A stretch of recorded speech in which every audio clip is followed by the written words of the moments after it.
pagi hari ini saya akan membawakan materi yang judulnya Kebijakan Pengendalian Peredaran dan Penggunaan Obat Ikan. Lanjut, Mas. Ya, kalau kita berbicara kebijakan terkait pengendalian peredaran dan penggunaan, tentu sebagai pemerintah, kami Direktorat Jenderal Perikanan Budidaya harus memiliki dasar hukum ya Bapak Ibu dalam suatu organisasi untuk mengatur seluruh kegiatan terkait obat ikan sampai di masyarakat, tentunya mengacu kepada beberapa regulasi yang perlu kita susun untuk bisa dipedomani oleh pengguna atau stakeholder. Di sini ada beberapa dasar hukum yang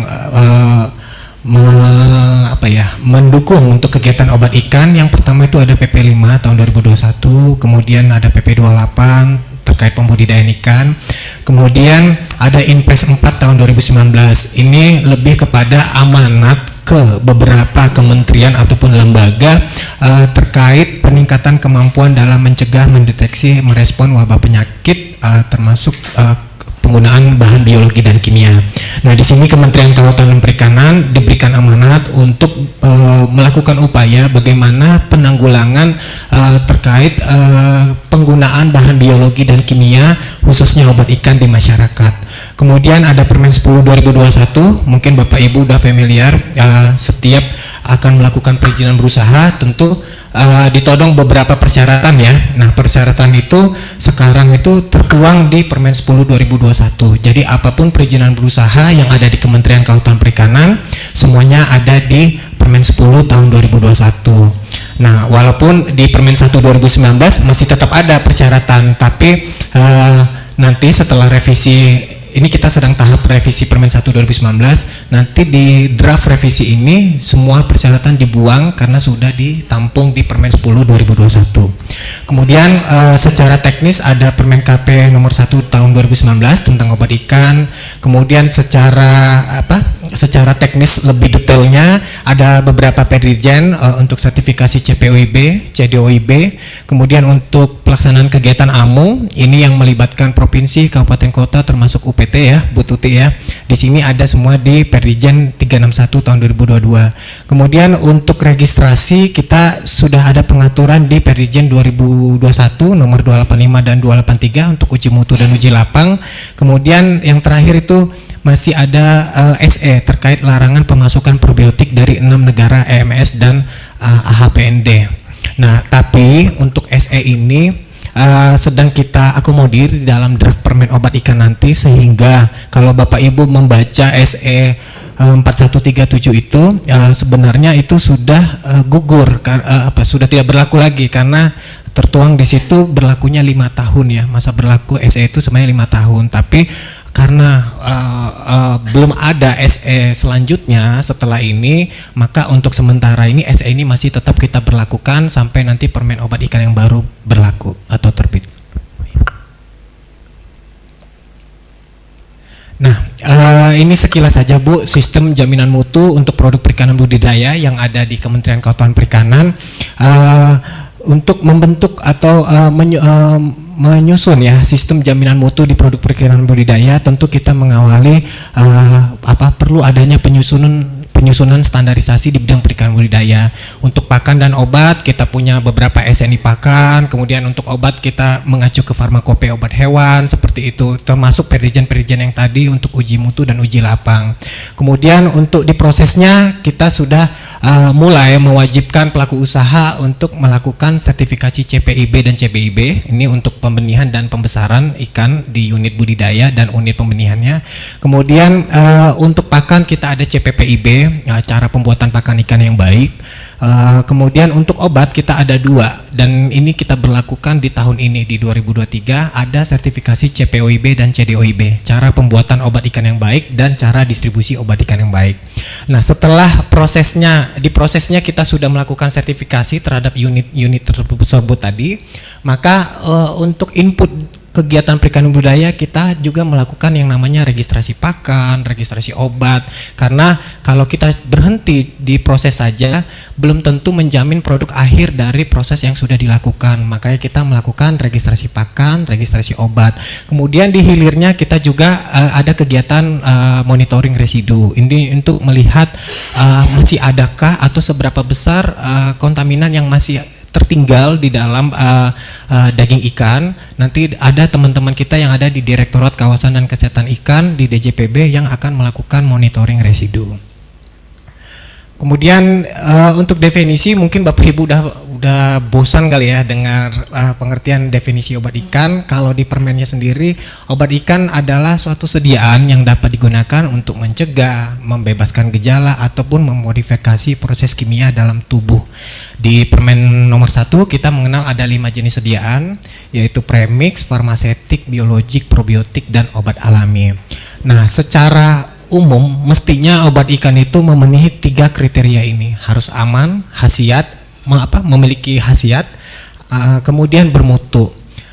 Amannya dari apa? Aman terhadap target, terhadap ikannya, kemudian aman untuk lingkungan, kemudian konsumen, kemudian pekerja yang melakukan atau yang menggunakan obat ikan itu pada saat melakukan treatment pengobatan.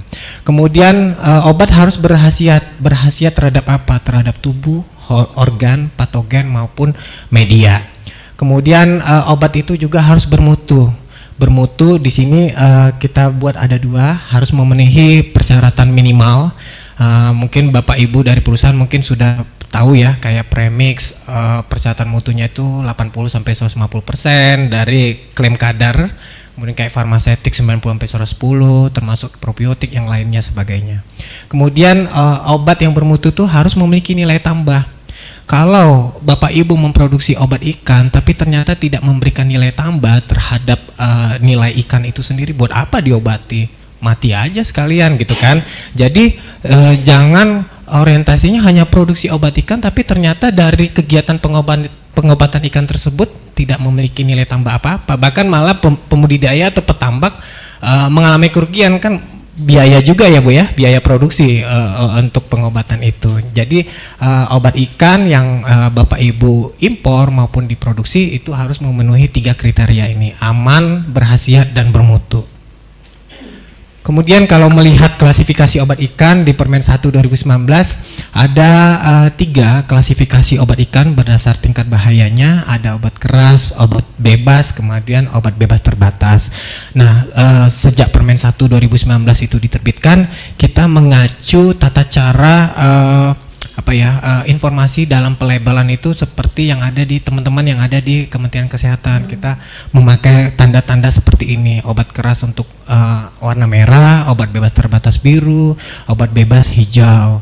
Apa sih itu obat keras, obat bebas terbatas ataupun obat bebas? Itu ada di lampiran 1 ya, lampiran 1 permen obat ikan. Nah, obat keras ini seperti itu kriterianya, harus dilengkapi dengan resep dokter hewan, kemudian tidak menimbulkan bahaya bagi ikan, lingkungan, dan manusia. Nah, obat bebas terbatas ini seperti kayak golongan-golongan desinfektan seperti itu ya.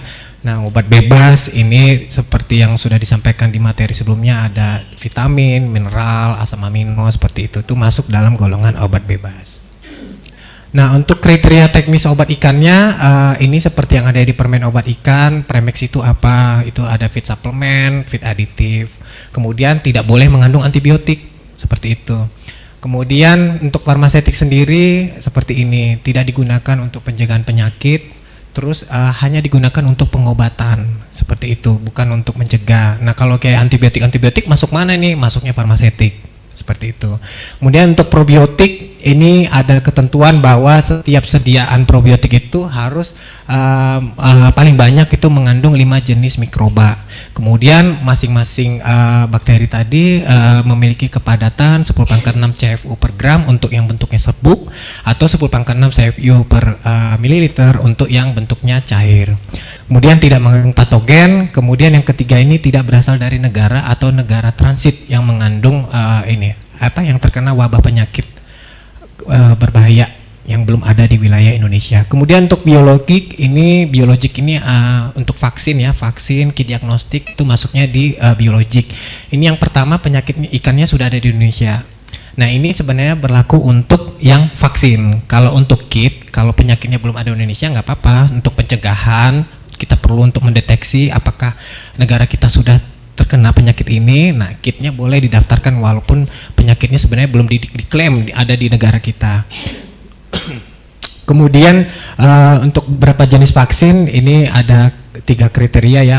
Vaksin itu digunakan untuk pencegahan penyakit berupa jenis vaksin yang tidak aktif atau kill vaksin. Kemudian ada juga jenis vaksin yang untuk pencegahan penyakit yang berupa jenis vaksin aktif atau jenis vaksin aktif yang dilemahkan, itu dapat dilakukan dengan menggunakan isolat lokal. Tapi untuk isolat luar masih belum diperkenankan. Kemudian ada juga ketentuan untuk vaksin autogenus. Ini dapat disediakan untuk menggunakan isolat lokal dan hanya digunakan untuk di lokasi asal isolat.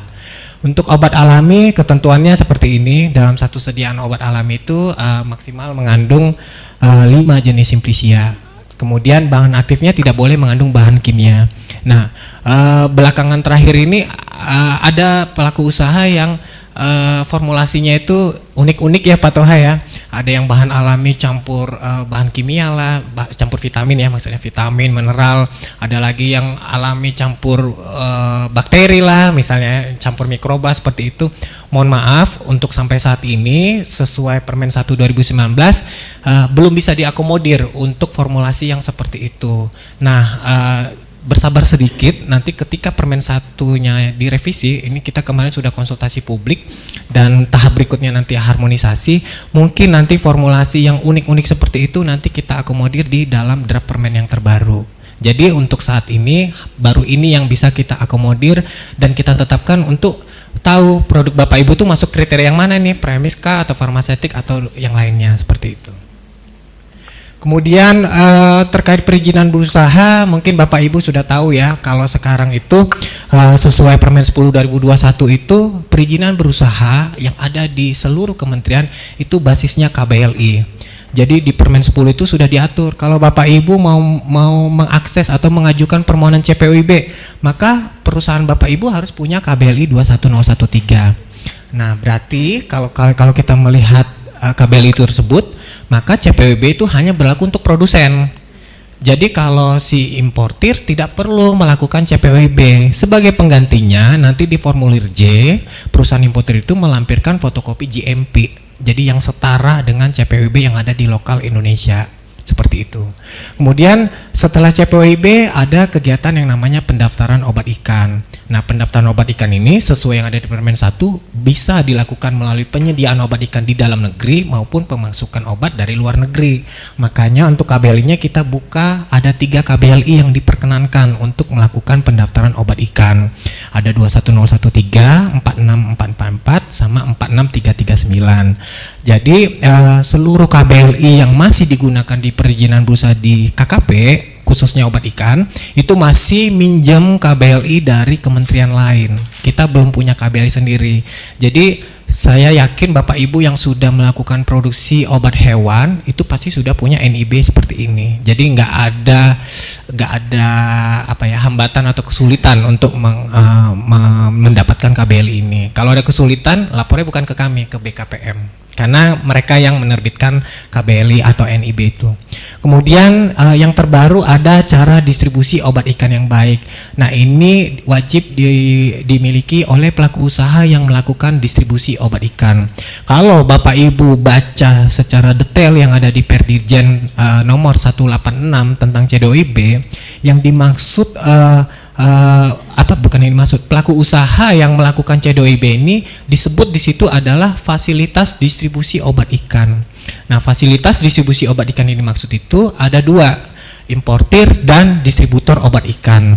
Jadi jangan berasumsi bahwa cara distribusi berarti hanya distributor nih, importir aman nggak ngapa-ngapain. Nah, di CDOIB ini importir maupun distributor itu wajib mempunyai sertifikat CDOIB. Kemudian KBLI-nya macam-macam, ada 21013, 4644, 445, 47, 48 seperti ini. Ini banyak juga nih Pak Toha yang konsultasi. berarti saya harus punya semua KBLI ini. Enggak, salah satu saja. Jadi artinya dari sekian banyak ini, mana yang Bapak Ibu sudah punya KBLI-nya, sudah cukup, gak perlu punya ini lagi yang lain, harus lapor ke BKPM, membuat NIB yang baru. Jadi salah satu saja yang diatur di sini, Bapak Ibu sudah boleh mengajukan permohonan beberapa perizinan berusaha tersebut. Kemudian ada rekomendasi pemasukan dan pengeluaran. Nah, rekomendasi pemasukan ini ada 3 untuk pemasukan bahan baku, sampel maupun obat ikan. Apa itu yang 3 itu seperti apa sih? Nah, kalau rekomendasi pemasukan sampel berarti itu rekomendasi yang kita terbitkan kepada pelaku usaha untuk keperluan pengujian mutu dalam rangka registrasi obat ikan. Jadi kalau di Perdijen tentang pedoman uji mutu itu udah diatur ya berapa banyak sampel untuk setiap jenis sediaan untuk keperluan pengujian mutu, maka hanya itu saja, jumlah segitu saja yang diizinkan untuk diusulkan atau dilakukan permohonannya lewat rekomendasi sampel. Jadi tidak lebih dari kebutuhan pengujian mutu ataupun pengujian lapang. Nah, itu kalau produknya impor ya. Jadi rekom ini hanya untuk yang impor. Produsen kan nggak perlu mendatangkan barang dari luar ya Bu ya, karena kan dia produksinya di lokal. Kecuali bahan baku dari si produsen itu impor dari luar. Maksudnya tidak tersedia di lokal, maka dia boleh mengakses rekom di kami untuk mendatangkan bahan baku untuk keperluan produksi obat ikan. Nah, kemudian rekomendasi pemasukan bahan baku obat ikan. Nah, ini nih yang banyak sekali itu disalahgunakan oleh pelaku usaha karena di KKP itu gratis. Jadi banyak yang di rekom itu di pengusulan permohonan rekomendasi pemasukan bahan baku itu agak-agak dilebihkan karena mungkin ya pabriknya itu produksi obat hewan dan obat ikan. Jadi dia menggunakan rekom ini untuk keperluan 2 jenis obat itu, obat ikan dan obat hewan. Jadi tertuanglah di situ sekian banyak. Padahal kalau kita minta laporan produksinya tidak sebanding dengan bahan baku yang didatangkan. Makanya di Permen Obat Ikan yang baru kita tegaskan bahwa rekomendasi pemasukan bahan baku itu hanya diperuntukkan untuk keperluan produksi obat ikan di dalam negeri. Obat ikan, jadi bukan obat-obat yang lain. Karena beririsan nih bahan baku ikan itu bisa dipakai juga itu untuk obat hewan atau mungkin yang lainnya. Kemudian rekomendasi obat ikan. Nah, rekomendasi obat ikan ini boleh diakses oleh pelaku usaha ketika obat ikannya itu sudah diregistrasi di KKP. Jadi urut-urutannya ketika produk impor sudah didaftarkan di KKP, untuk keperluan bisnisnya baru mengajukan rekomendasi pemasukan obat ikannya.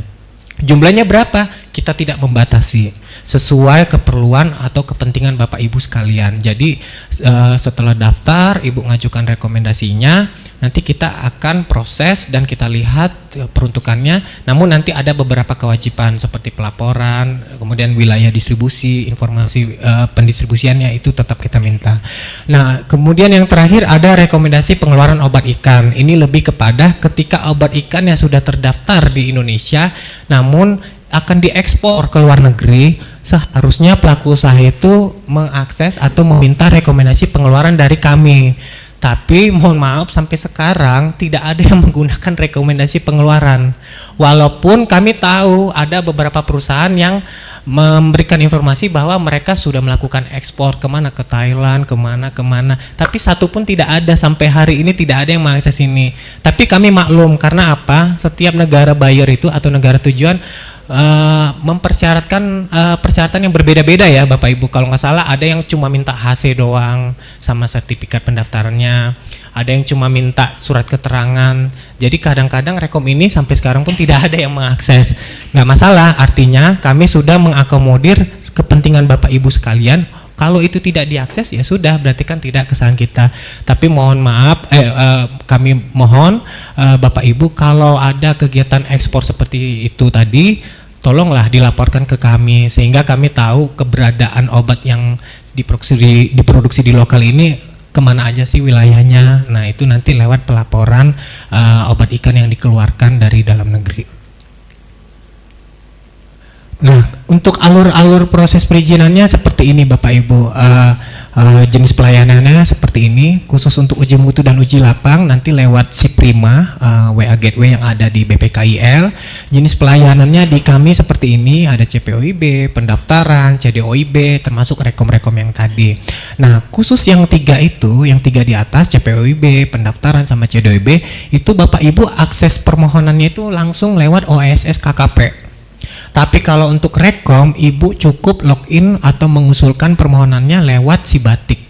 Jadi rekom ini karena sifatnya transaksional, dari BKPM mengatakan bahwa tidak perlu ditampung atau diakomodir lewat aplikasi OSS. Jadi transaksional itu artinya kapan saja si pelaku usaha bisa melakukan permohonan, sehingga terlalu terlalu heboh kalau ditampung menunya di dalam OSS. Makanya BKPM menyarankan ke kami bahwa seluruh perizinan yang sifatnya transaksional tidak perlu dilingkan atau mengusulkan lewat OSS, jadi tidak ditampung dalam menu OSS. Jadi untuk rekom semuanya lewat Sibatik. Setelah seluruh perizinan itu diproses, kami tidak berhenti sampai di situ saja, tapi kami juga melalui instruksi atau perintah dari Pak Dirjen melalui Direktur Pakan, kita akan melakukan pemantauan obat ikan, baik itu yang didatangkan dari luar maupun dari yang diproduksi di dalam negeri. Jadi kalau misalnya Bapak Ibu dapat informasi, oh ini ada KKP nih mau datang, mau lihat, mau memantau obat ikan, mohon izin kesediaannya untuk menerima kami, karena kami diamanatkan dalam Permen 1 untuk melakukan pemantauan terhadap obat ikan yang beredar di Indonesia, termasuk teman-teman UPT kami, baik dari BPKIL atau dari Jepara, Jambi atau siapapun UPT kami, karena memang itu diamanatkan untuk melakukan pemantauan obat ikan, maka Bapak Ibu tetap harus mengizinkan kami untuk melakukan pemantauan terhadap obat ikan yang beredar di Indonesia. Kemudian ini secara detail perizinannya, untuk CPOIB Bapak Ibu silakan melakukan permohonan, kemudian nanti kami akan verifikasi dokumen. Ketika sudah sesuai dengan permohonannya, kami akan melakukan audit atau pemeriksaan ke lapangan, baik ke fasilitas maupun dokumen mutu yang Bapak Ibu punya. Lalu nanti hasilnya adalah berupa evaluasi hasil audit untuk menentukan apakah sertifikat CPOIB-nya itu diterbitkan atau ditolak. Untuk persyaratannya seperti ini, ada 4 ya, memiliki izin usaha industri, kemudian gambar site plan, formulir data persyaratan CPOIB, kemudian surat pernyataan memiliki penanggung jawab teknis obat ikan. Nah, untuk yang poin 4, surat pernyataan memiliki penanggung jawab teknis obat ikan, nanti kami akan meminta ke Bapak Ibu sekalian tidak cukup hanya surat pernyataan bermaterai, termasuk di situ adalah fotokopi ijazah dari penanggung jawab teknis obat ikannya. Karena apa? Karena beberapa tahun terakhir ini kami melihat ada yang kerjanya ganda. Jadi bisa di sana, bisa di sini. Kemudian nanti ketika ada masalah kita kontak, oh saya udah nggak di situ lagi Pak. Jadi kami melihat, kami mengevaluasi bahwa PJTOI yang ada di perusahaan yang saat ini ya, saya nggak nyebut semua, tapi beberapa itu ada yang fungsinya atau kerjanya itu hanya sebatas registrasi. Selesai registrasi, selesai, kabur, selesai, kontrak udah selesai, kontrak kerja selesai, putus, nggak mau tahu lagi nih soal obat. Sehingga kami kesulitan untuk melakukan komunikasi atau mungkin menanyakan hal-hal yang memang kami ingin menggali kembali informasi terkait produk yang sudah didaftarkan. Makanya nanti jangan heran kalau nanti pada saat mengajukan permohonan CPOIB, nanti di poin 4 ini ada 2 lembar yang Bapak Ibu scan dan upload, yaitu surat pernyataan bermaterai dan fotokopi ijazah dari PJTOI masing-masing. Nanti kami akan melihat di situ siapa yang, nanti akan ketahuan siapa yang ganda, siapa yang kiri kanan, siapa yang boncengan. Nah, itu nanti kita akan evaluasi dari permohonan CPOIB ini. Nah, ini masa berlakunya 5 tahun CPOIB-nya. Kemudian waktu pelayanannya itu 15 hari kerja dari mulai Bapak Ibu melakukan permohonan, kita audit ke lapangan sampai terbit sertifikatnya. Kemudian ini prinsip-prinsip CPOIB-nya itu ada 11. Saya waktu baca undangan Pak Toha agak ketar-ketir nih Pak. Kemarin aja kita sosialisasi CPOIB aja 3 jam lebih ya, sampai sore. kok saya ini diminta Pak Toha 1,5 jam materinya kebijakan CPWB jadi OWB. Saya ini kayaknya Bu Ezra nih ngerjain saya ini. Tapi nggak apa-apa. Di sini mungkin kami akan memberikan informasi sedikit-sedikit ya dari 11 prinsip ini, paling tidak secara umum. Nah, untuk prinsip CPWB itu kalau Bapak Ibu lihat detailnya itu ada di Perdijen nomor 187. Seperti ini, mulai dari manajemen mutu sampai kualifikasi dan validasi. Apa sih itu manajemen mutu?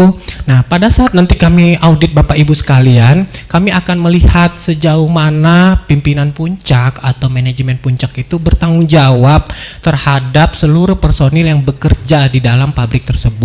Kita akan lihat struktur organisasinya, fungsinya, kerjanya apa saja. Nanti kita lihat dari dokumen mutunya, termasuk nanti jumlah personilnya, di bagian apa saja, kewenangannya apa. Nanti kami akan melihat untuk prinsip manajemen mutu ini. Kemudian untuk poin kedua, personalia. Kalau Bapak Ibu baca di Perdijen, personalia itu ada 2 kriteria ya, kalau nggak salah itu ada personal inti sama personal yang bertanggung jawab terhadap kegiatan mutu produk, kalau nggak salah ya. Nah, untuk personal inti di CPWB ini itu harus ada 3 personil yang merupakan pegawai tetap, yaitu kepala bagian produksi sama kepala bagian pengawasan mutu dan pemastian mutu QC dan QA. Untuk kompetensi ataupun istilahnya basic kompetensi dari ketiga orang itu ada diatur dalam Perdijen, sama seperti Permen 1 2019. Seluruh sediaan harus apoteker atau dokter hewan, namun untuk probiotik masih dimungkinkan untuk sarjana perikanan, hanya khusus probiotik saja. Kemudian untuk personalia yang kriteria yang kedua itu adalah personalia yang memang menangani kegiatan-kegiatan yang beresiko. Jadi kita akan melihat misalnya untuk penanggung jawab lab atau personil lab atau personil yang menangani limbah atau mungkin yang menangani bahan-bahan kimia berbahaya. Nanti di CPWB kami akan melihat sejauh mana mereka sudah mendapatkan pelatihan atau mungkin pengalaman terkait pelatihan K3K, K3. Nah, seperti itu. Nanti kita akan melihat dan menilai terkait poin personalia. Nah, untuk bangunan dan fasilitas kita akan melihat apakah bangunan atau fasilitas Bapak Ibu itu memadai, baik dari sisi luas, jumlah, ataupun sudah mampu belum mengakomodir seluruh kegiatan atau proses produksi yang Bapak Ibu lakukan. Pak, kalau misalnya ada yang bertanya, Pak, bangunan saya nggak luas-luas amat. Gak masalah, tapi kita akan lihat kembali pada saat kita audit ke lapangan, apakah dengan luasan bangunan seperti itu sudah cukup mengakomodir seluruh proses kegiatan yang Bapak Ibu lakukan. Pasti setiap perusahaan itu berbeda-beda luasan bangunannya atau mungkin jumlah bangunannya, tapi nanti akan dinilai sesuai kegiatan yang apa saja Bapak Ibu lakukan di dalam pabrik tersebut. Kemudian untuk fasilitas juga kita akan lihat apakah sudah cukup mengakomodir peralatan-peralatan yang harusnya dimiliki untuk setiap proses produksi yang dilakukan. Kemudian untuk peralatan, kita akan lihat peralatan apa saja yang harusnya dimiliki, ada SOP-nya enggak, ada catatan penggunaannya enggak, ada diberi tanda enggak. Kemudian untuk peralatan yang rusak, apakah diberi tanda? Biasanya pengalaman kami ya minggu kemarin kita sudah coba-coba untuk ngaudit CPWB, ada yang menerapkan seperti itu, pemberian penandaan untuk peralatan-peralatan yang rusak, kemudian atau mungkin dialihkan atau disimpan di tempat yang lain. Nah, perlakuan-perlakuan seperti itu yang akan kami lihat untuk prinsip peralatan. Kemudian untuk sanitasi dan higienis itu kita akan melihat sejauh mana penerapan sanitasi dan hygiene yang Bapak Ibu lakukan, baik untuk bangunan, peralatan maupun personil. Apakah ada publikasi aktivitas yang dipublikasikan untuk kegiatan sanitasi, misalnya mencuci tangan, kemudian dilarang merokok, dilarang makan, standar lah seperti sertifikasi yang ada di pabrik-pabrik yang lain. Kemudian bahan untuk sanitasi apa yang dipakai atau yang digunakan, SOP-nya, catatannya, setiap kegiatan sanitasi yang dilakukan atau yang dikerjakan, apakah dicatat, itu kita akan lihat.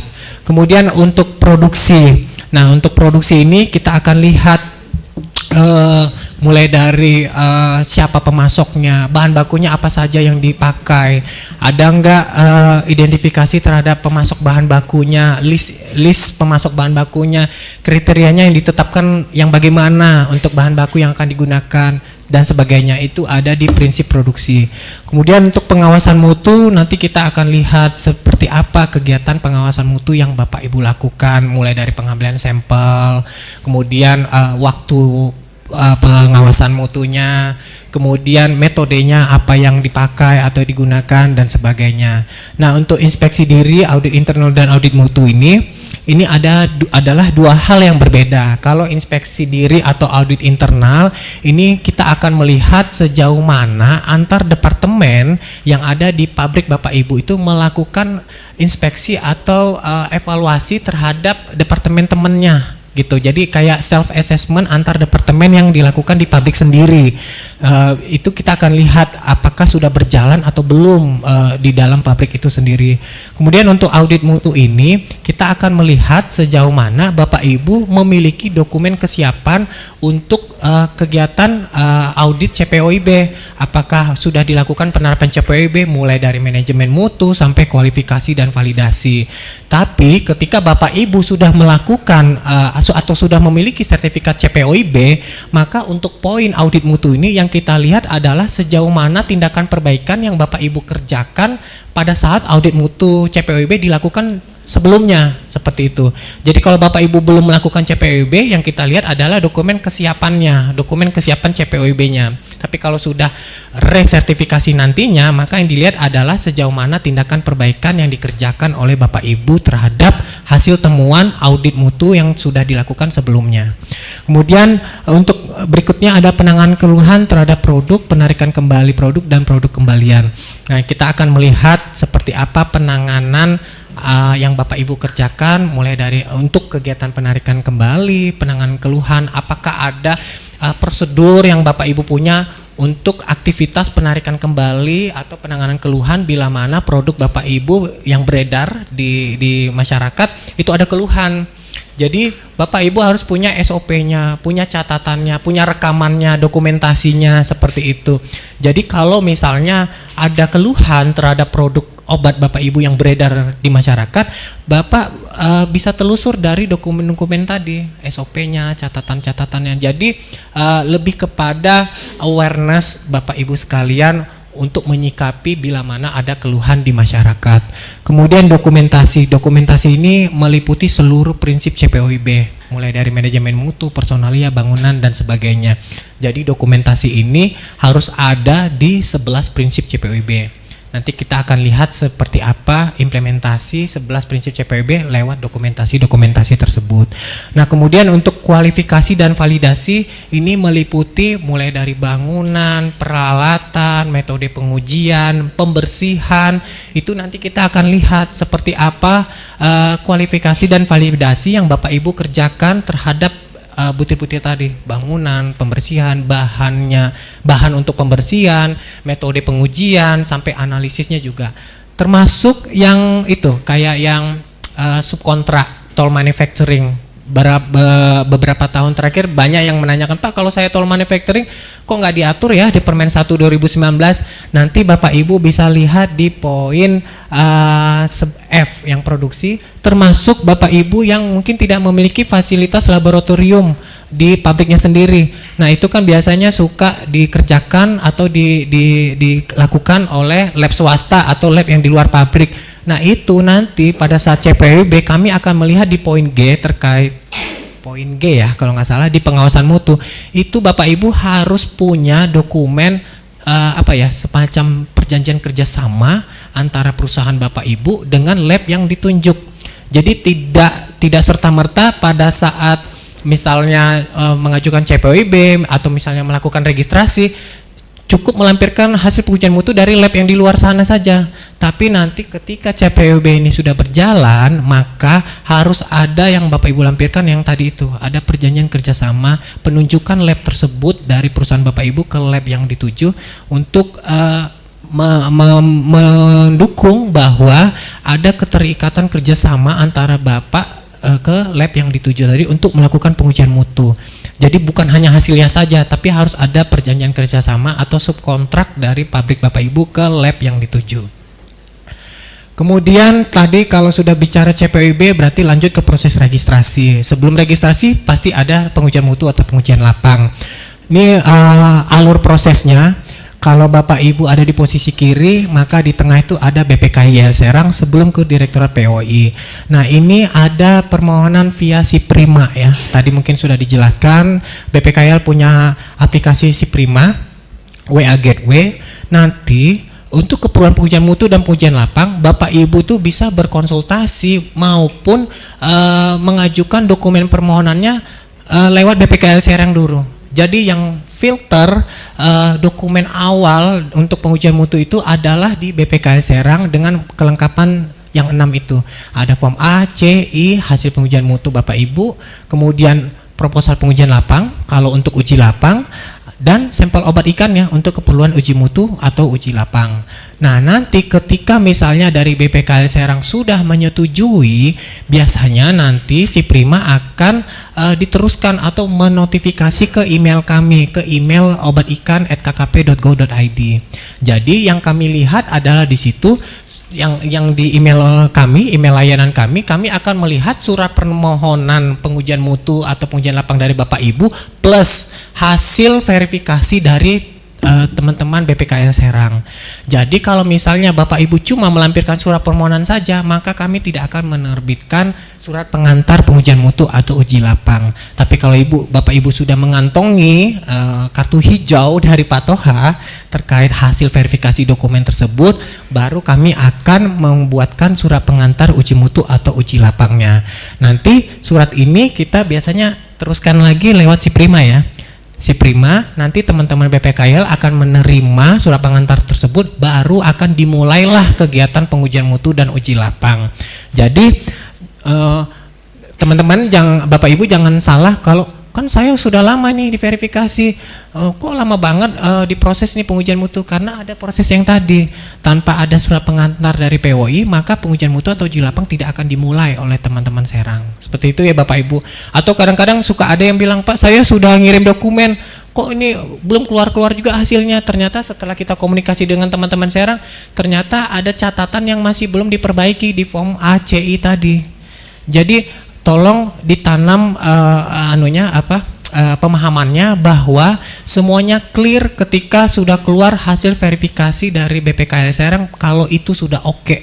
Selama belum oke, maka argo pelayanan atau waktu pelayanan pengujian mutu itu tidak akan dihitung atau belum dimulai.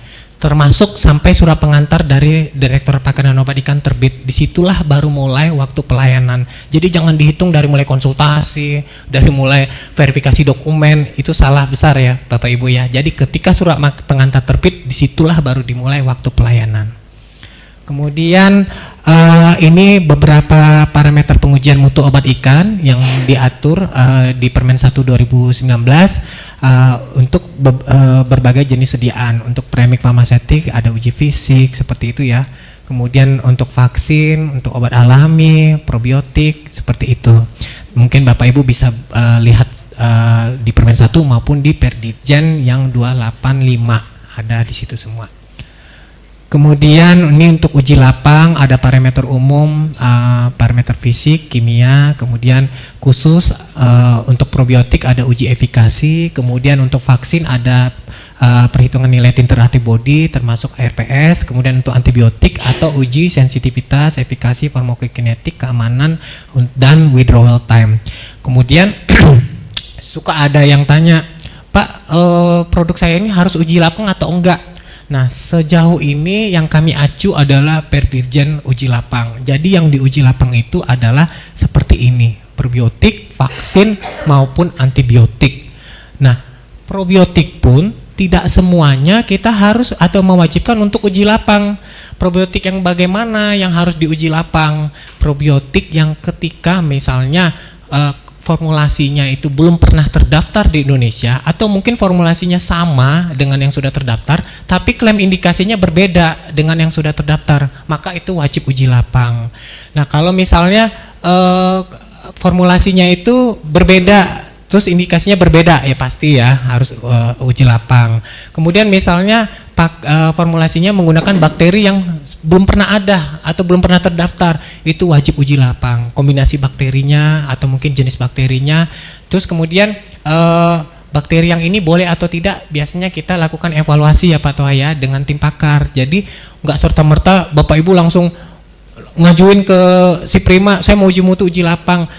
Biasanya kita akan yang tadi dilakukan oleh teman-teman Serang, ada yang namanya verifikasi dokumen. Biasanya di tim penilai obat ikan nanti akan mengevaluasi ini boleh dilanjutkan atau tidak untuk pengujian mutu atau uji lapang. Jadi nggak serta-merta langsung teman-teman Serang mengerjakan keinginan Bapak Ibu baik uji mutu atau uji lapang untuk hal-hal tertentu ya, untuk formulasi tertentu. Tapi kalau misalnya itu sudah lazim, sudah ada, tidak perlu uji lapang atau mungkin perlu uji lapang, nah itu biasanya teman-teman BPKL akan segera melakukan pengujian mutu atau uji lapang. Tapi kalau untuk hal-hal tertentu, formulasi tertentu, biasanya kami menunggu keputusan atau rekomendasi dari tim penilai kami untuk ini boleh diteruskan atau tidak. Seperti itu. Kemudian ini untuk penerbitan sertifikat pendaftaran obat ikan, mulai dari pemasukan permohonan, pemeriksaan kelengkapan atau kesesuaian dokumen, kemudian kita ada namanya penilaian teknis. Nah biasanya hasil uji mutu atau dokumen A sampai I atau A sampai J yang Bapak Ibu sampaikan ke kita, nanti dievaluasi kembali oleh tim penilai kami. Jadi kalau tadi Pak Toha bilang yang coret-coret Pak Mario, tapi sebenarnya bukan saya yang memutuskan ini diregister atau tidak. Nanti ada tahapan proses satu lagi ya Pak Toha. Saya jadi takut nih nanti di demo Bapak Ibu. Oh berarti ini semuanya di tangan Pak Mario, enggak. Tapi jadi kita ini ada tahap-tahapannya Bu. Kalau tim kami, teman kami yang ada di PTSP itu hanya mengecek kelengkapan. Tapi karena sekarang bukan manual lagi ya, jadi PTSP itu lebih kepada konsultasi. Tapi kami tetap membuka peluang ketika misalnya Bapak Ibu saya pengennya hard copy saja, tetap kita terima, kita mana yang Bapak Ibu nyamannya saja. Karena memang sekarang itu diamanatkannya sebenarnya elektronik, kami nanti akan mantaunya itu lewat email layanan atau mungkin OSS. Tapi kalau ada yang nyamannya lewat hard copy, nggak apa-apa, samperin petugas kami yang ada di PTSP lantai 1 GMB 4. Seperti itu ya. Jadi nanti ketika sudah dilakukan penilaian teknis, biasanya ini ada rekomendasi. Oh ini boleh nih, lanjut keluar nomor registrasinya. Oh ini ditolak dulu, suruh mereka perbaiki dulu. Oh ini bolehlah diterima, tapi perbaiki dulu nih beberapa catatan ini. Jadi jangan, Pak ini kapan ya kok belum terbit nih nomor registrasinya? Lah Bapak sudah menyampaikan perbaikannya belum? Nah itu biasanya kita minta dulu perbaikannya dilengkapi dulu. Jadi nggak mesti ketika di saya itu pasti udah perfect tuh Bapak Ibu pede pasti akan diterbitkan, tidak. Jadi ada satu proses yang namanya penilaian teknis seperti itu. Nah tadi saya sudah sampaikan bahwa seharusnya dokumen permohonan pendaftaran itu lewat OSS. Terus kami download, kami verifikasi, ketika diterima dilanjut ke proses penilaian teknis. Kemudian ketika hasil teknisnya diterima, maka terbitlah nomor registrasi, nanti kami akan terbitkan lampiran sertifikatnya. Tetapi bukan belakangan ini ya, kami menganjurkan ke Bapak Ibu sebaiknya lewat email layanan obat ikan. Karena apa? Karena nanti biasanya si OSS kkp.go.id ini suka bermasalah, suka nanti kadang-kadang Bapak Ibu sudah mengirim ke OSS secara lengkap, tapi ketika muncul di PC kami atau di perangkat kami itu ada aja yang kurang. Kayak kemarin ya, surat permohonan kosong, padahal dari perusahaan sudah menyampaikan. Nah makanya kami sarankan ke Bapak Ibu ada baiknya lewat email layanan obat ikan. Ketika seluruh proses sudah selesai dikerjakan sampai penilaian teknis dan sudah oke dinyatakan lulus menerima sertifikat, nanti kami akan menginfokan Bapak Ibu silakan memulai untuk memproses di OSS. Jadi nanti sebenarnya lebih memudahkan Bapak Ibu juga. Jadi Bapak Ibu tidak bolak-balik di reject di OSS. Jadi kan lewat email, nanti kalau misalnya ada kekurangan kami akan balas lewat email. Nanti ketika sudah seluruh proses selesai semuanya, baru kita mulai lewat OSS. Jadi tinggal clearnya saja, kesananya tinggal terbit, tinggal terima sertifikatnya. Kemudian ini contoh kalau teman-teman pembudidaya kami selalu mengedukasi seperti ini. Kalau Bapak Ibu memakai obat ikan terdaftar seperti ini gitu. Jadi jangan salahkan pengguna di kami di pembudidaya ikan maupun udang, mereka sekarang sudah mulai tahu, sudah teredukasi terkait nomor pendaftaran, apa sih tandanya, di mana sih di label itu, seperti apa sih maksudnya, indikasinya apa, komposisinya apa. Mereka sekarang ini sudah mulai cerdas. Jadi mohon kepada Bapak Ibu semua yang sudah memproduksi obat ikan tapi belum meregistrasi obat ikannya, datanglah ke kami siap untuk mengeksekusi dokumen Bapak Ibu semua. Kemudian ini terkait CDOIB, ini alur prosesnya mulai dari pemasukan permohonan, verifikasi dokumen, pemeriksaan lapangan sampai ke terbit sertifikat. Ini gratis, 15 hari kerja, persyaratannya sama termasuk yang poin 3. Nanti kami akan minta 2 surat pernyataan bermaterai dan fotokopi ijazah dari penanggung jawab teknis obat ikannya yang membuktikan bahwa beliau itu dokter hewan, apoteker atau sarjana yang lainnya.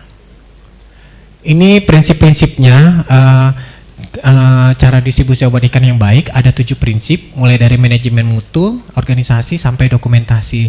Yang pasti di dalam CDOIB ini kami akan melihat sejauh mana kegiatan atau aktivitas yang Bapak Ibu kerjakan atau lakukan dalam proses pendistribusian obat ikan ini, mulai dari pengadaannya, mendatangkan obat ikannya dari si produsen lah katakan atau dari si importirnya, penyimpanannya, penyalurannya, atau mungkin pengembaliannya ketika obat ikan tersebut ketika didistribusikan nih, sudah didistribusikan namun mungkin ada keluhan dari masyarakat atau dari pengguna kemudian ditolak, dikembalikan. Nah, itu semua harus ada dokumen mutu yang mengatur terkait atau mengatur bagaimana sih tata cara pengembalian yang Bapak Ibu kerjakan atau terapkan di dalam fasilitas distribusi Bapak Ibu. Jadi manajemen mutu kami akan melihat sejauh mana organisasi ataupun dokumen mutu yang ada di manajemen Bapak Ibu sekalian untuk kegiatan pendistribusian obat ikan. Kemudian manajemennya, personalianya, siapa-siapa aja, pengawas mutu kah atau mungkin pemastian mutu, ada semuanya di Perdirjen 186. Kemudian bangunan dan peralatan. Nah, ini kita akan lihat apakah bangunan untuk kegiatan distribusi itu memadai dari sisi luas, jumlah, atau mungkin terkait peralatan ini lebih kepada untuk menjaga kondisi ruangan atau lingkungan proses penyimpanan maupun selama proses pendistribusian obat ikan tersebut. SOP-nya ada atau tidak, catatannya dipantau enggak, dimonitor enggak, terkait kondisi suhu atau mungkin parameter yang lainnya yang dipersyaratkan untuk penyimpanan produk obat ikan, mulai dari penyimpanan sampai pendistribusian obat ikan. Kemudian operasional, seperti apa aktivitas yang dikerjakan. Kemudian penarikan kembali, ada SOP-nya kah atau mungkin ada catatannya, ada item-item apa saja sih yang biasanya dikeluhkan ketika produk obat ikan itu sudah didistribusikan kemudian dikembalikan, ada masalah enggak, biasanya masalahnya apa aja. Nah, itu diinventarisir, dibuat dalam satu dokumen mutu, ada catatannya, ada rekamannya. Kemudian transportasi, ini lebih kepada bagaimana Bapak Ibu melakukan verifikasi penggunaan jenis transportasi yang digunakan selama pendistribusian obat ikan. Ada SOP-nya, ada catatannya, kondisi transportasi yang bagaimana, peralatan apa yang harus tersedia di dalam transportasi tersebut untuk mendistribusikan obat ikan itu sampai ke tangan si pengguna. Itu. Kemudian dokumentasi, ini dokumentasi seluruh prinsip, 7 prinsip CDOIB ini. Jadi secara umum seperti itu untuk prinsip CDOIB. Kemudian ini yang tadi, yang tadi CDOIB itu masa waktu pelayanannya 15 hari kerja dan masih gratis, tidak berbayar. Kemudian untuk rekomendasi, ini baik rekomendasi pemasukan atau pengeluaran, ini alurnya, kemudian persyaratannya seperti ini, ada nomor induk berusaha, ada daftar rencana pemasukan, kemudian brosur untuk sampel obat ikan, invoice, COA, COO maupun free sale. Nah, ini informasi rekomendasi yang sudah kita terbitkan 2021 dan 2022. Ini informasi bahwa sampai saat ini per Agustus 2023 ada 709 merek obat ikan yang sudah terdaftar di kita untuk berbagai jenis sediaan. Kalau kita lihat data ini lebih dominan premix yang sudah terdaftar. Kemudian kalau kita melihat pelaku usahanya, ini sebenarnya hampir balance atau seimbang antara pelaku usaha dalam negeri maupun impor. Artinya kita harapkan sebenarnya tumbuh atau berkembangnya produsen-produsen obat ikan dalam negeri, sehingga kita lebih mudah untuk pemantauannya atau pengendaliannya dalam proses produksi obat ikannya ketimbang produk dari luar negeri. Tapi tidak menyampingkan atau menjudge bahwa produk luar itu buruk atau tidak lebih baik dari dalam, tidak seperti itu. Tapi kita sebagai bangsa yang mandiri, harapan kita adalah tumbuhnya dan berkembangnya produsen-produsen dalam negeri. Dan kalau lihat data ini sebenarnya hampir seimbang antara produsen dalam negeri dengan importir. Seperti itu.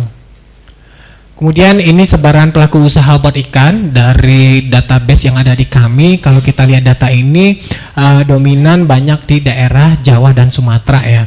Untuk saat ini kita jumlah produsen ada 52 perusahaan, kemudian importir itu ada 90 perusahaan dan distributor itu ada 47 perusahaan. Jadi kalau untuk tahun ini kita ada capaian target indikator kinerja untuk CPWB dan CDWB termasuk pendaftaran obat ikan. Kalau pendaftaran obat ikan tahun ini kita targetnya 50 merek Bapak Ibu.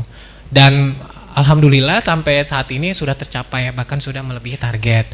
Tapi kalau untuk CPWB dan CPWB kita targetnya tahun ini 15. Dan sampai minggu kemarin kita sudah tercapai 6. Jadi kami mohon ada kesediaan Bapak Ibu untuk melakukan permohonan CPWB. Termasuk CDWB kita targetnya tahun ini ada 10. Dan untuk CPWB itu per jenis sediaan.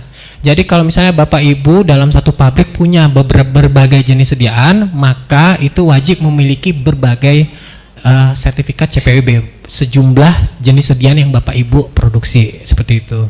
Kalau CDWB itu per unit. Jadi misalnya kalau misalnya contoh ya kayak misalnya distributor A, misalnya dia punya di Jakarta, di Surabaya, di Manado katakan, maka itu CDWB-nya masing-masing. Kalau misalnya Bapak Ibu punya perusahaan A di lokasinya misalnya di B lah katakan, tapi memiliki beberapa gudang mungkin di lokasi A, B, C, tapi masih di provinsi yang sama atau di kabupaten kota yang sama, maka itu cuma diwajibkan untuk memiliki satu sertifikat CDWB. Artinya masih satu manajemen, cuma karena gudangnya tidak memadai di lokasi yang satu, melakukan pengembangan di gudang yang lain tapi masih di daerah yang sama, maka itu cukup satu sertifikat CDWB. Tapi kalau misalnya Bapak Ibu punya distributor di berbagai daerah, maka itu CDWB-nya masing-masing. Seperti itu ya Bapak Ibu. Kemudian ini kewajiban yang kami persyaratkan untuk pelaku usaha yang sudah memiliki sertifikat pendaftaran obat ikan. Bapak Ibu harus menyampaikan laporan baik jumlah, jenis yang diproduksi dan diedarkan untuk pembuatan obat ikan dalam negeri. Untuk yang luar negeri juga sama, kita minta laporan jumlah dan jenis obat ikan yang telah diedarkan, atau mungkin termasuk juga yang dimusnahkan bila ada. Nah itu semuanya dilaporkan ke kita. Biasanya teman-teman kami suka itu kontak ke Bapak Ibu ya, laporannya mana, laporan produksinya mana, karena mohon maaf banyak sekali yang kurang disiplin untuk menyampaikan laporan produksi ini ya. Kalau yang impor biasanya lebih tertib. Karena apa? Lebih mudah kami mengontrolnya. Ketika mereka belum menyampaikan laporan, maka rekomendasi selanjutnya tidak akan kami terbitkan. Tapi kalau yang produsen dalam negeri ini, kita susah. Karena apa? Jangka waktunya 5 tahun masa berlaku sertifikatnya. Mau ngejar apa? Karena dia tidak datang lagi ke kita. Karena sudah selesai kewajiban dia di sertifikat. Ketika dia mau mengedarkan, dia nggak ada hubungannya lagi sama kami dengan KKP, sehingga kita sulit sekali untuk meminta laporan produksi khususnya produsen dalam negeri. Tapi kalau untuk importir kita gampang, ada celah yang bisa kita manfaatkan untuk tidak menerbitkan rekomendasi selanjutnya kalau laporannya tidak disampaikan. Kemudian pengawasan untuk di Permen 1 ini masih untuk 2 ya, karena sekarang lagi tahap proses revisi. Tapi untuk yang existing masih untuk kewajiban menjaga konsistensi CPWB dan pemenuhan konsistensi mutu obat ikan.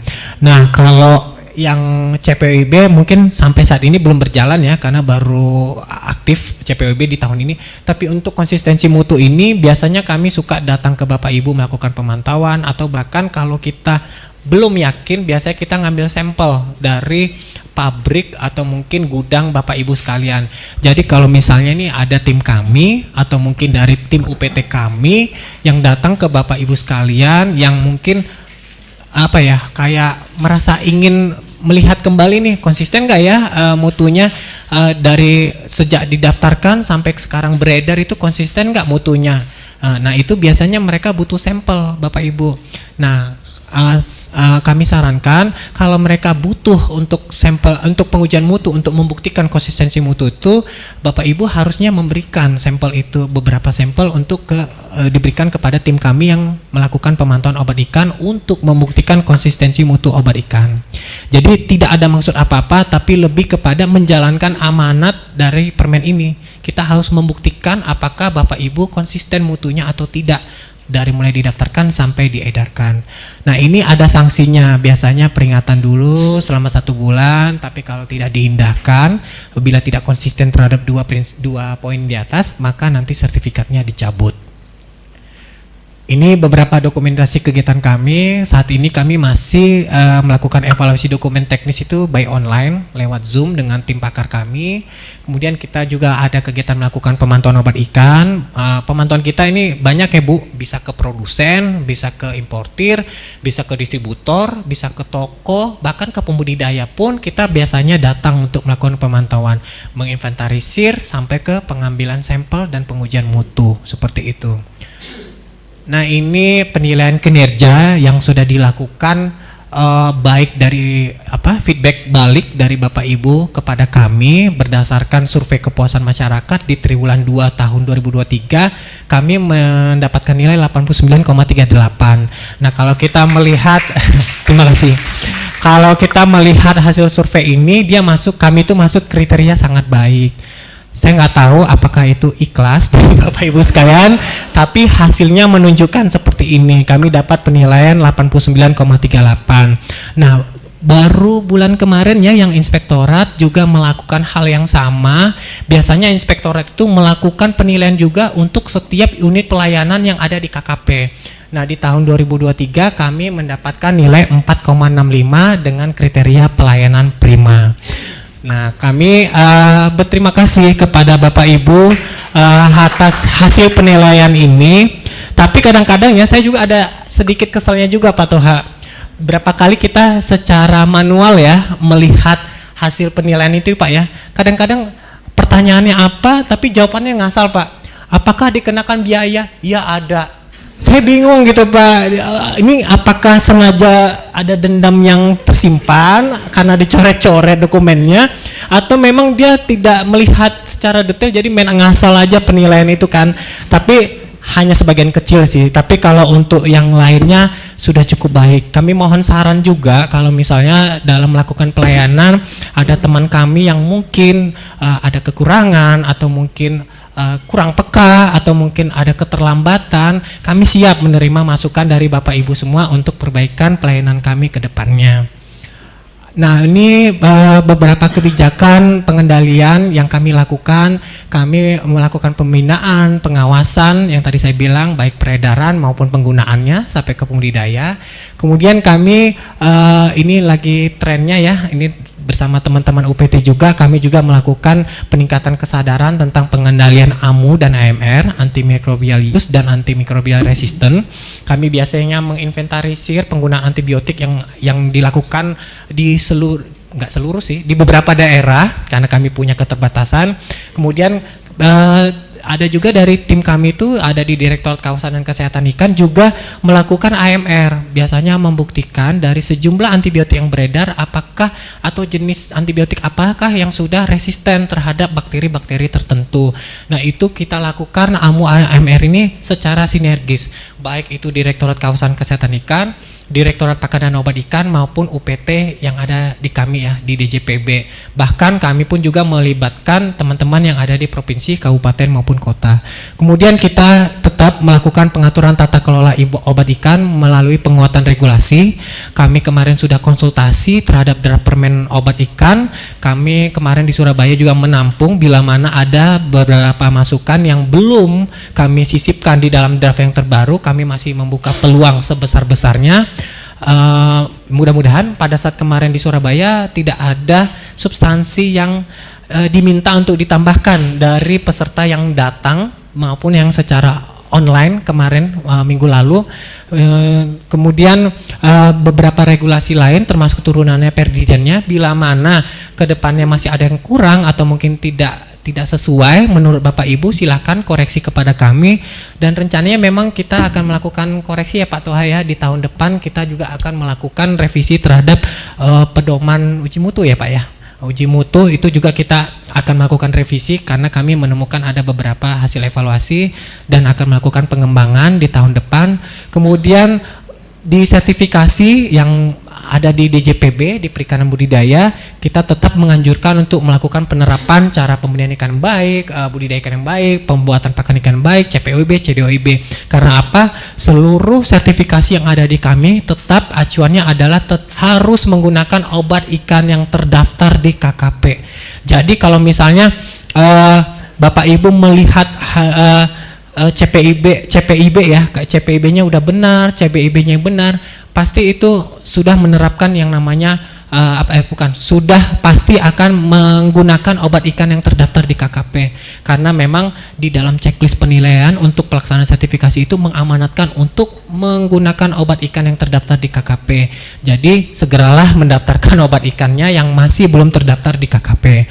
Kemudian yang terakhir ini pasti bahwa obat-obat ikan yang terdaftar itu harus mampu menjamin mutunya, keamanannya, dan khasiatnya. Jadi bila mana ada dokumen registrasi Bapak Ibu yang kami tolak atau mungkin tidak kami terima, itu biasanya ada justifikasinya, ada hasil evaluasi dari tim penilai kami, agar jangan sampai nanti ketika obat ikan ini lolos dikeluarkan nomor registrasinya justru malah bahaya bagi mutu, keamanan maupun khasiatnya. Jadi berbanggalah Bapak Ibu ketika obat ikan yang sudah terdaftar, artinya itu sudah melalui proses rekomendasi dari tim penilai kami bahwa itu sudah aman, bermutu, dan berkhasiat. Ini website kami, kalau Bapak Ibu mau lihat regulasi, mau ngajukan rekomendasi yang tadi ya, ini bisa lewat sini. Tapi kalau nanti misalnya mau lakukan sertifikasi ya, pendaftaran, CPOIB, CDOIB, tetap lewat OSS. Tapi nanti secara sistem nanti OSS itu akan terintegrasi langsung ke si batik. Jadi Bapak Ibu, baik produsen maupun importir harus punya akun si batik. Nanti lapor ke tim kami untuk proses seluruh perizinan berusaha yang Bapak Ibu inginkan.